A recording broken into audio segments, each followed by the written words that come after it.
So, what's up sa inyo mga ka-farmers? So, today's video mga ka-farmers, ang topic natin today ay pig breeding calendar.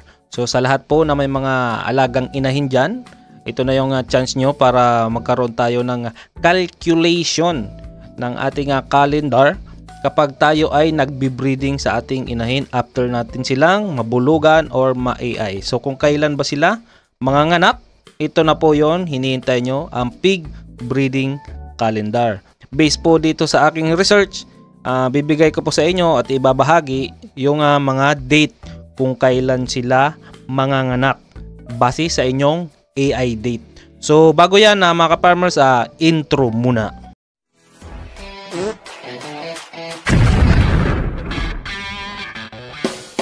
Kunting tsaga-tsaga lang.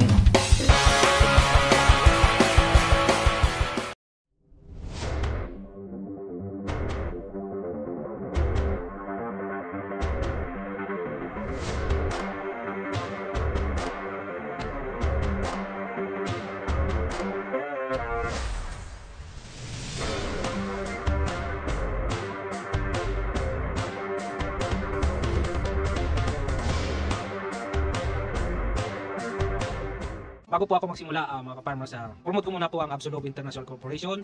Yan po, yan din po sa baba. Nakita nyo yung mga product nila. Sila po ay nagbebenta ng kalidad na oil para sa ating mga sasakyan. Meron po silang mga oil para sa 4 wheels, meron din sa motor at sa mga makina po na ginagamit natin, lalo na sa mga farm. Mga 4-stroke na makina, meron din po silang oil na para dyan. So ito yung Absolove International Corporation, yan po yung mga product nila. Pwede na pong bisitahin yung page nila, Absolove International Corporation, para makapag-order po kayo ng kanilang mga product. So dito na nga tayo mga ka-farmers sa ating topic today, ang pig breeding calendar. So bago ko po simulan yung pagkakalculate nating ang calendar date ng mga panganganak ng ating inahin, nais ko munang i-explain, baka kayo ay malito, dahil itong calendar na ginawa ko is ginawa ko to based po sa aking research. Wait lang po papakita ko sa inyo. Ito na po. Ito po yung calendar para sa January. Kung kayo ay nagbe-breed during January, ito na po yung calendar niya. So explain ko muna, ito po breed by January. Makikita nyo yun sa taas. Yan po yung mga date ng January, 1, 2, 3, 4, 5, 6, yung kulay black. Hanggang dito po sa baba. Yan, breed January 7, 8, 9, 10. Yan na po yung mga date ng ating calendar. Dito po sa baba, may makikita po kayo dyan ng araw ng panganganak. So kung kayo po ay nag-AI o nagbulog noong January 1, papatak po ng 114 days. Inuulit ko po, ang computation po nito is 114 days. So manganganak po ang ating inahin kung January po, January 1, April 25. So yun, sana nakakasunod mga ka-farmers. Uulitin ko 114 days po ito. So check nyo na lang po, ito yung mga date, yan, by January. Yan, 1, 2, 3, 4, 5. Tapos araw ng panganak, yan na po sa baba. April 25, 26, yan. Yan na po, nakatapat na po sa bawat date ng ating calendar kung kailan po siya manganganak. Mga ka-farmers.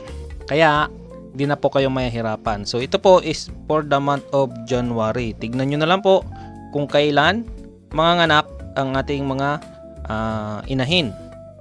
Pero sa 114 days mga ka-farmers, ay tandaan po natin na last 3 days po, last 3 days ng 114, kailangan natin i-monitor na yan ang ating inahin. Kasi minsan merong early sila manganak. Minsan 112, nanganganak na sila.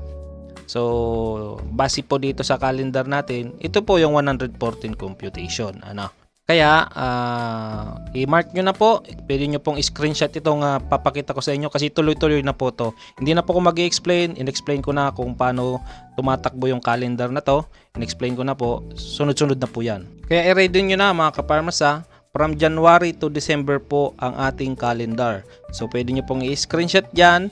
Yan papakita ko. Hindi na talaga ako mag-i-explain. Papakita ko na lang sa inyo yung mga date, yung possible na date ng panganak ng ating inahin. So enjoy watching mga ka-farmers, at saka mag-screenshot na kayo at i-save nyo na ang mga date na to. Sana makatulong sa inyo mga ka-farmers.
Hi, Nairicos TV. Ako nga pala sumigit lang.